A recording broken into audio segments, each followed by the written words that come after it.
Okay, let's get started with the first of the Growth and Development podcast. I am not positive how long it's going to take us to get through all of the content, but I will stop us whenever we get to about 20 minutes because I think that's as long as a podcast should be. So some of this is going to definitely be repetitive of what we talked about in class last week, and that's okay, but I just wanted to make sure that we had the opportunity to truly go through all of this content since we were a little bit rushed once we got to the, a little bit rushed. We got through infants, so we definitely need to make sure that we're covering all aspects of growth and development. So as we kind of talked about this part last week, when we're looking at the principles of growth and development, we're really going to focus on growth and development, but there are some other aspects that we're going to hit as we're going through. But I just want to take a moment just to really even look back at the definition of growth and the definition of development. So when we're talking about growth, we're really just talking about increasing the number and the size of cells within our body that make up our bodies. That definitely happens from infancy through adulthood, right? You can look at an infant, look at an adult, and just see that. But then development is just that advancement from a lower level of complexity to a more complex individual or being. And again, if you look at an infant, you can see that they can do very little for themselves. And once you get to adulthood, we definitely have the complexity to take care of our basic needs. And we're not relying on reflexes or just the basics of how we are formed. We have more concrete thought and ability to do things purposefully. So when you're looking at the stages of development, we have them kind of narrowed down to just 4 here, with infancy being 0 to 1 year of age. And then early childhood here kind of combines what we're going to further break out into 2 substages. But early childhood is that time frame from like 1 to 6, but we're going to break that down to toddler, that 1 to 3, and that preschooler, that 4 and 5-year-old. And then the middle childhood is what we will also refer to as school-age children. And then that later childhood is kind of what we will refer to as adolescence. When we talked last week about the patterns of growth and development, we hit on each of these a little bit, that there is definitely a pattern to how we develop. So the first thing is the directional trends. And with the directional trends, it's how we develop. So we develop top down, so head to toe, or the more technical term, cephalocaudal direction. So the head is definitely more well developed even in infancy, and then we continue to develop all the way down through the body. The second is from trunk to tips, or proximal distal. So we will develop at our core before we will develop out at the tips of our fingers or at the tips of our toes. And again, if you kind of stop and pause and think about it, it makes sense because kiddos can move their arms and can move their legs, but they don't have like their pincer grasp, their fine motor skills developed right at the very beginning. So makes sense in the directional trends. We go top to bottom and inside to outside. There is definitely, again, we talked about this a little bit, sequential trends, and I apologize, ours are a difficult thing for me a lot of times, but with direct or sequential trends, we're talking about that kind of predictable pattern. Like we talked that you typically sit before you crawl, crawl before you walk, walk before you run, run before you jump kind of aspect. So that's what we mean, but that there is a typical sequence. Not that every child follows that sequence, but there is still a typical or an average sequence. Then the developmental pace just means that we do not, although there is tremendous growth during that first year of life, we are not necessarily developing at a consistent pace. We have periods of great growth and then periods of kind of recovery from that great growth. So there are times when it's very accelerated and times when it's not so accelerated. And typically when a growth spurt occurs in one area, the other areas of development cannot have that same level of acceleration. So when you have a kiddo who walks at 8 months of age, it's very accelerated growth in that gross motor skills. They may not have the language skills developed yet or the fine motor skills.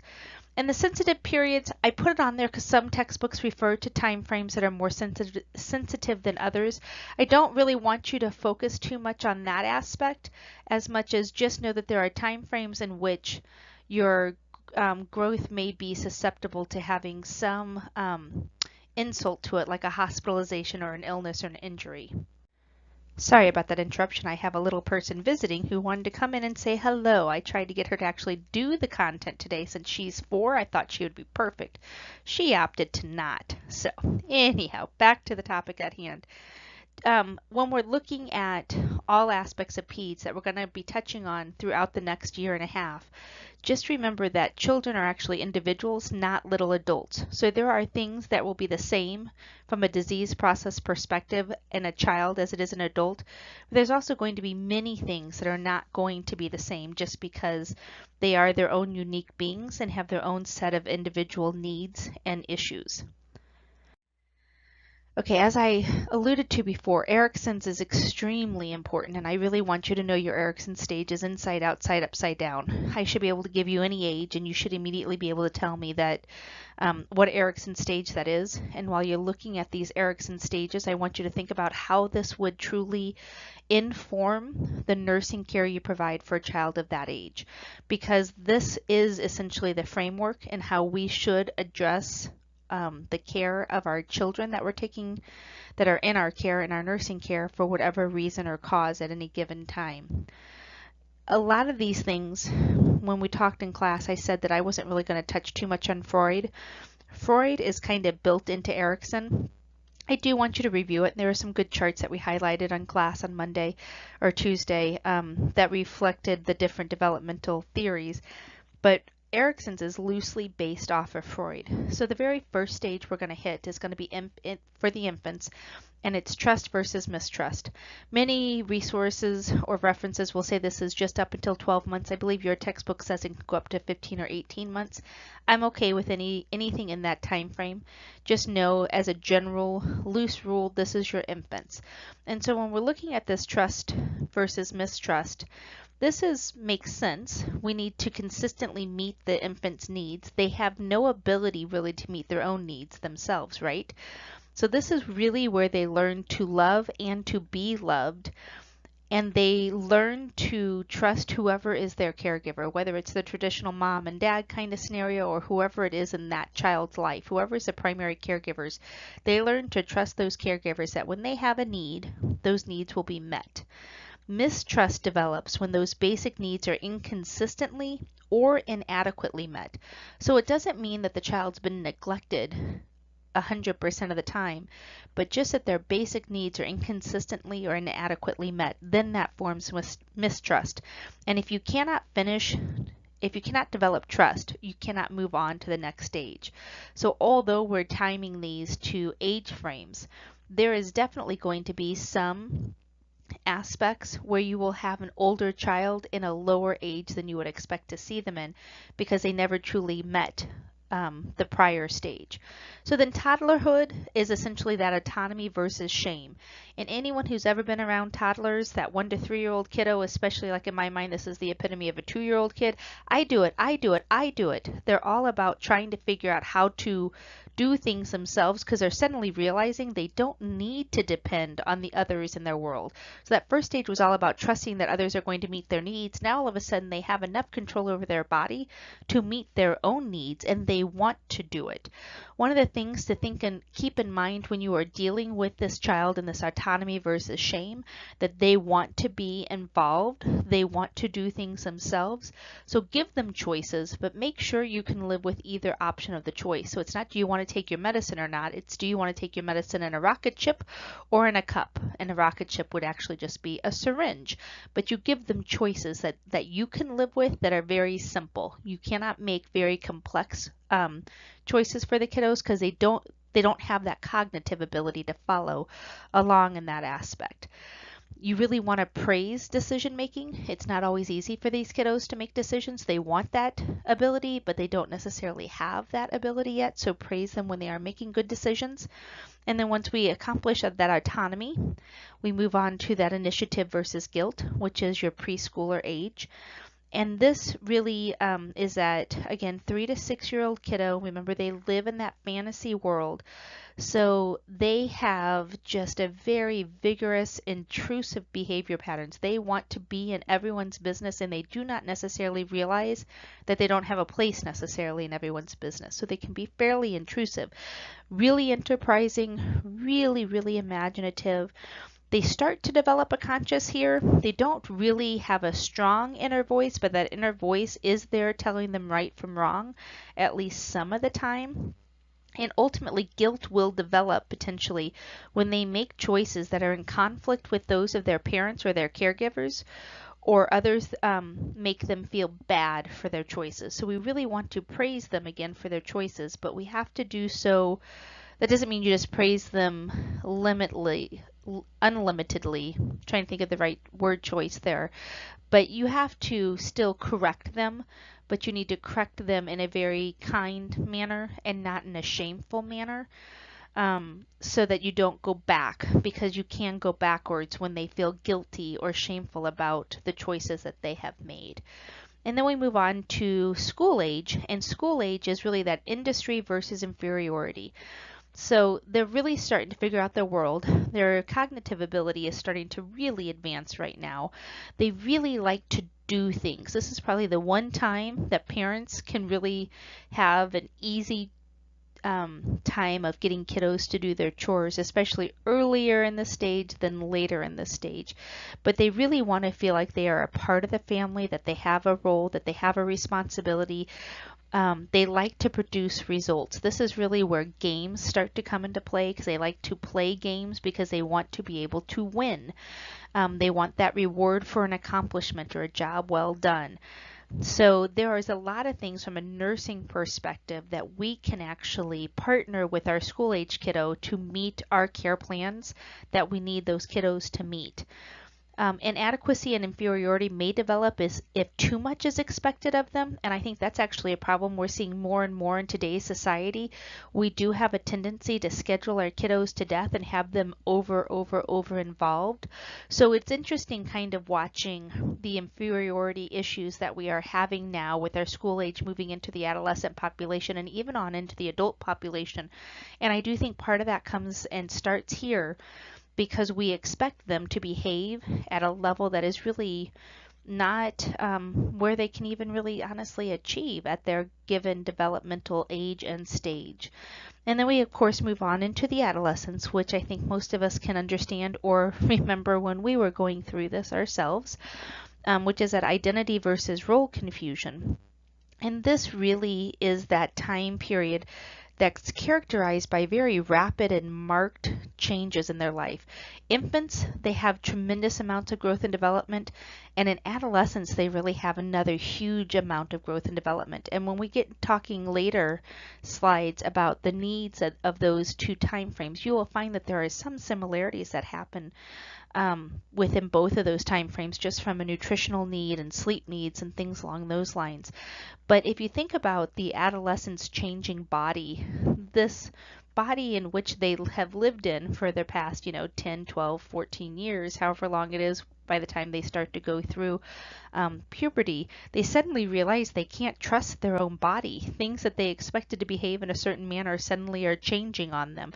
And even that, the changes of puberty, is hard for them to sometimes be able to truly accept, because they don't understand what's happening, and we are not necessarily a society that talks freely about such things, so they may not feel that they have anyone to really ask those questions of.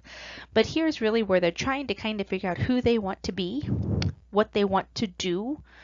And those are some pretty big decisions. I know for me personally, when I was going through this, if you would have told me when I was a senior in high school I was going to be a nurse, I would have laughed and said, not a chance. That's not who I am. Thank you very much. I don't follow orders. I don't take orders. I'll be the boss. I really had no idea what a nurse was and what a nurse would do, but I was certain I wasn't going to be that. And it's absolutely 100% who I am to the core of my being. So that struggle of just trying to determine who you are can definitely have an impact on a child if they are needing health care during this adolescent phase. So sometimes they want you to talk to them like they are the adults, and sometimes they're like, hey, I'm just a kid here. What you doing? I don't want you to talk to me like I'm an adult. Go ask mom and dad what you want me to be doing. Go ask somebody else, but don't ask me. I don't know what it is I'm supposed to want or what I'm supposed to do. So definitely a big transition phase for those kiddos. This is just another slide table that I have put in there of Erickson's. It's just that important that however you can get that information sunk into your brain, because it really does drive how we speak to the kid, what toy choice we give to the kid, how we're going to interact, and what we can expect of the kiddos throughout their hospitalization or the care that we're going to be providing for them. Now, one of the other theories that I want us to be able to go through is Piaget's, and Piaget is more about that cognitive development. Piaget really felt that intelligence enables the individuals to make adaptations to the environment that really truly increases their probability of survival. So it really came down to almost developing because we had to in order to survive in the environment in which we were living. So that sensory motor is at birth to 2 years. This is really where the kiddo learns about their world through their senses and through their motor activity, which if you watch an infant and a young toddler, it kind of makes sense. You see them feeling, touching, mouthing, absolutely everything they come into contact with. They progress from purely reflexive activity to repetitive behaviors to imitative behaviors during the stage. They develop that whole sense of cause and effect. If I do this, that's going to happen, and those types of things that they love to play those games at. I throw this, you get it. I throw this, you get it. I throw this, you get it. And we keep doing those types of things, which also really starts to develop their trial and error problem solving. And they also develop that object permanence. Early in the stage where they don't have object permanence, if you take something out of the child's sight, they just think it's gone and it's gone forever. They don't know it has the ability to come back. Then that pre-operational thinking is that 2 to 7-year-old kiddo, really egocentric right now. They truly do not have a good ability to understand another's position or another's thoughts or another's feelings. I often laugh. I used to work in daycare for many years prior to becoming a nurse while I was in college, and knowing what I know now about cognitive development, it makes me chuckle when I think of the number of times that myself and some of my coworkers would have a 2-year-old kiddo with us, and we'd be like, how do you think that makes your friend feel? And inside you're like, that kiddo's going, I don't know, and I don't care. I knew I liked how it felt when I hit them, when I bit them, when I did whatever it is that the teacher is trying to get me to understand how it made them feel. Now, potentially being asked that question is part of that developmental cycle that makes us understand that, but it is kind of funny when you think about it that they really don't understand how it's going to make them feel. They definitely, during this pre-operational thinking, language is going gangbusters for them at this point in time. They are really increasing their language ability. They're becoming more socialized. They want to interact more with other people. So there's a lot of different development that's happening during that pre-operational thinking.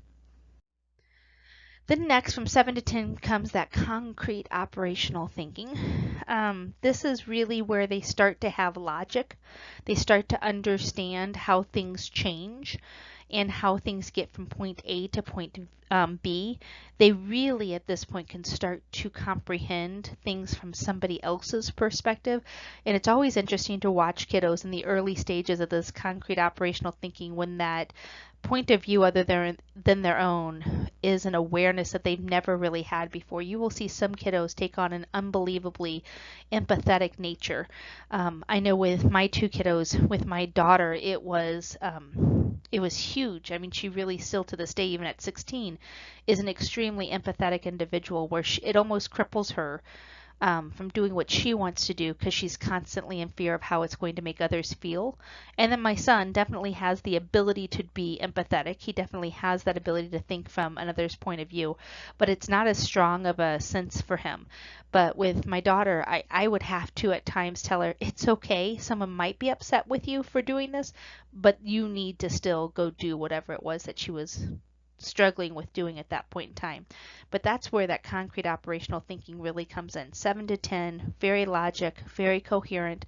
There's very little gray points of view at this stage. It's very black and white, right or wrong.